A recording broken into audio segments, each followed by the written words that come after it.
Welcome to my Halloween review of Nosferatu on SNES. Because of the title, many people thought it was based on the 1922 silent movie Nosferatu. But instead they got a story set in 1990 about a kid named Kyle, in which Nosferatu takes his lover Erin and he must battle through his castle to get her back. Well, you're dropped into a dungeon and the game begins. It's a very interesting game. It plays like the Prince of Persia, but it has the spooky theme of a Castlevania game. At the same time, it has a complex combat system involving red crystals that increase the power of your combo attacks. The graphics in this game are very well done, and the animation is some of the best on the SNES. The backgrounds are very detailed and look great too.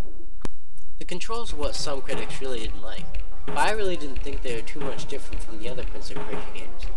The two big differences are, in this game, when you run into a wall, you sometimes lose a crystal, and also, you need to run and then press down and attack at just the right time to do a slide move that only lasts a second, which is really annoying when you're getting through these gaps.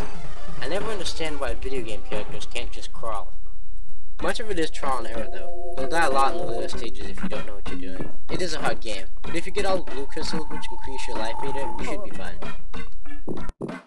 There's 6 stages, each with a boss at the end. Bosses are where red crystals become very important. The more you have, the more powerful combos you can do on the boss, and this will be very important in defeating some of the later bosses. There's also lots of puzzles in the game, from pushing blocks to pressing switches. There's a lot of different ways to get stuck, and the time limit for each stage doesn't leave much room for error either. As for the music, it definitely succeeds in setting the mood, but it's nothing you'll remember after playing. There are 3 difficulties, each one will lead to a different ending. And the normal mode ending I do have a problem with.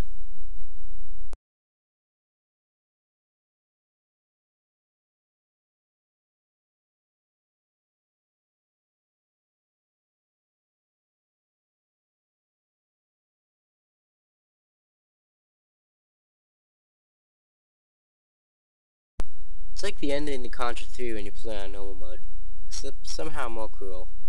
It's just a bad idea to make you replay a game that doesn't really have any replay value at all for a different ending.